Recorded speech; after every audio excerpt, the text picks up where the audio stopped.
The first days of August 2025 will be remembered in India for a long time. The air was thick with anticipation as the country looked forward to a new era of growth and global partnership.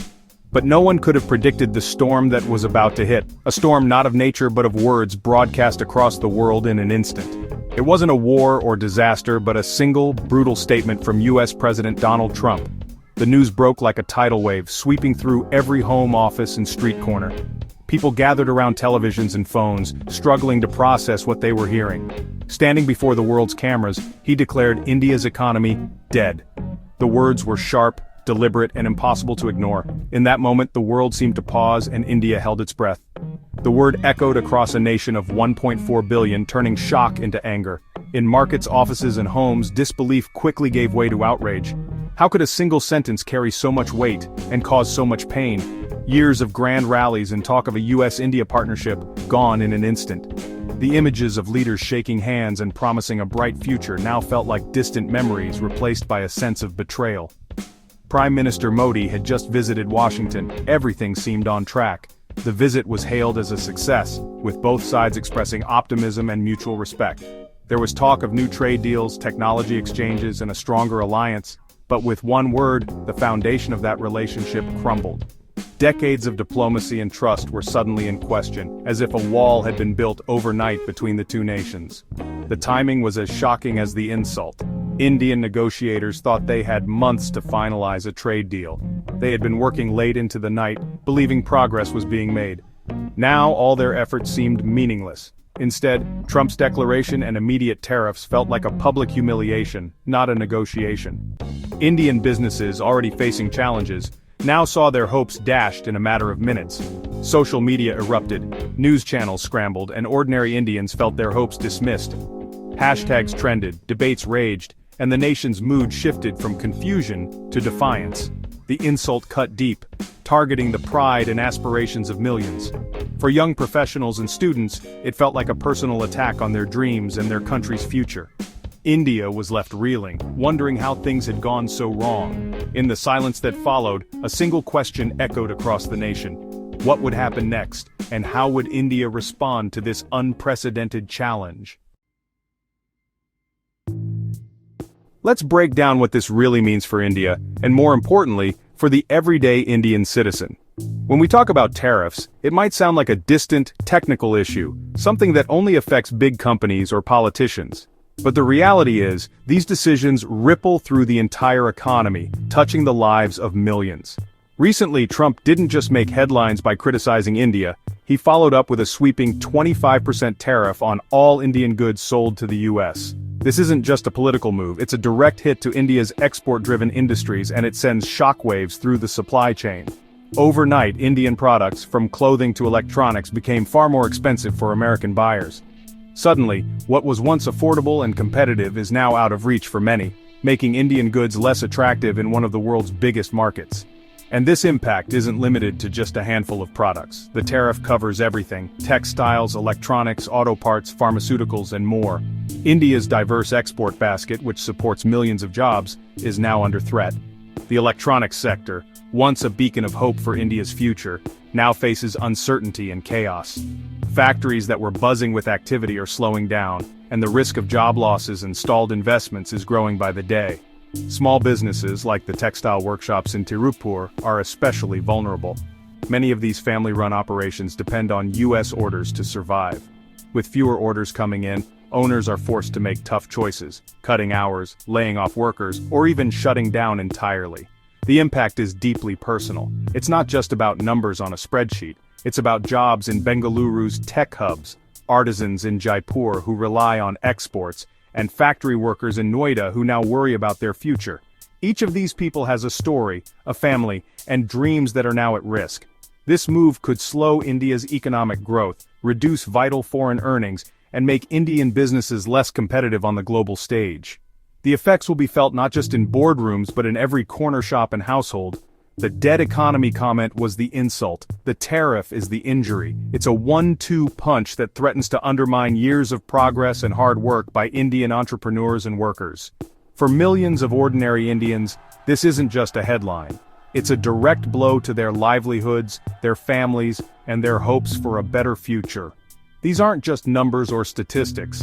Behind every job lost or business closed, there are real people, parents, students, young professionals, whose lives are being upended. The consequences of these tariffs will be felt in every corner of the country, from the bustling cities to the quiet villages, reminding us that global politics can have very real, very personal costs for all of us. Across India, the reaction is a mix of shock, anger, and deep disappointment. The Modi-Trump bromance now feels hollow. Was it all just for show? This isn't just about trade, it's about respect. Business groups are scrambling, but the real wound is to national pride. India sees itself as a sovereign power, not a subordinate. The government faces pressure to respond, firmly but wisely. Hashtags like #India is not dead trend as citizens demand action. The government must walk a tightrope, defend pride, protect the economy, avoid escalation. The nation waits to see how its leaders will answer this challenge. The recent 25% tariff imposed by the US isn't just a one-off measure. It's the latest in a growing series of economic threats that have been building up over time. Each new policy seems to add another layer of complexity and uncertainty to India's global trade relationships, making it clear that this is not an isolated incident, but part of a much broader pattern. For example, the US has floated the idea of a staggering 200% tariff on Indian pharmaceuticals. This isn't just a threat to India's economy, it's a direct challenge to a sector that supplies affordable medicines to millions of people around the world. If implemented, such a tariff could disrupt global healthcare supply chains, raise drug prices, and put lives at risk, especially in developing countries that rely on Indian generics. On top of that, there are looming threats of sanctions over India's ongoing trade with Russia and Iran. These sanctions could impact vital energy imports and force India to rethink its long-standing partnerships, putting additional pressure on its energy security and foreign policy. And it doesn't stop there.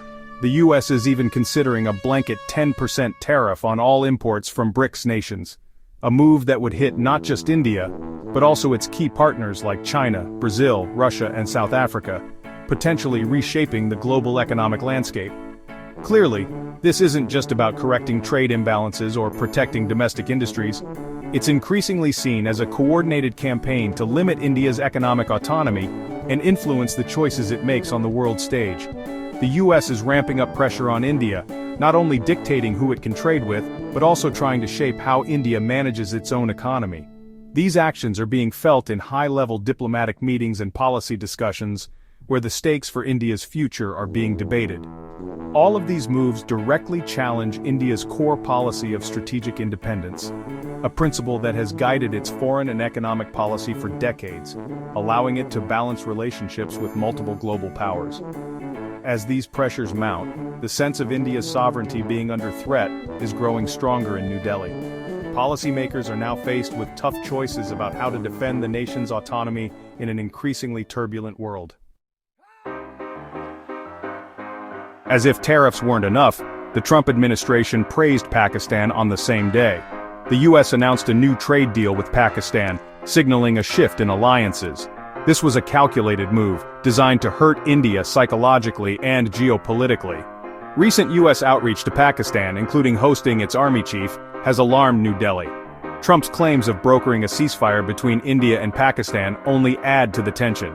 For Indians, US support for Pakistan revives old fears and deepens mistrust.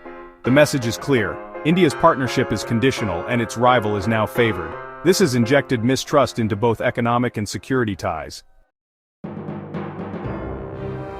All this unfolds as India prepares to host the Quad summit with the US, Japan, and Australia. The Quad was meant to showcase unity against China, but US actions now sow discord. How can India lead a united front when its key partner is launching an economic war? The crisis revives old doubts about American reliability. Some in India argue for greater strategic autonomy, balancing ties with Russia and China. The upcoming summit, once a symbol of partnership, is now fraught with tension. The special relationship looks fragile and transactional. The Quad's future, and India's trust in it, hangs in the balance. India faces a crossroads: retaliate, realign, or show restraint. Retaliation matching US tariffs would satisfy public anger but risks a damaging trade war.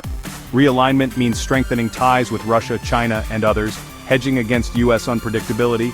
Strategic patience calls for quiet diplomacy, hoping for a future US policy shift. Each path carries risks, economic pain, diplomatic fallout, or appearing weak. The Modi government must choose carefully. This decision will shape India's global role. Retaliation could backfire, realignment could alienate the West. Patience offers no quick relief. The stakes are high for India's economy and its standing in the world. The world is watching India's next move. So should India roar back or play the long game? This is more than a trade dispute, it's a test of India's identity and vision. Retaliation would assert sovereignty, but at a cost. Patience could preserve long-term interest but risks being seen as weakness. The likely response, a mix of firm diplomacy, targeted measures, and diversifying partnerships. This crisis may push India toward a more resilient, autonomous policy. The world is watching not just what India says but what it does. This is a defining moment for India's future. India's moment of truth has arrived.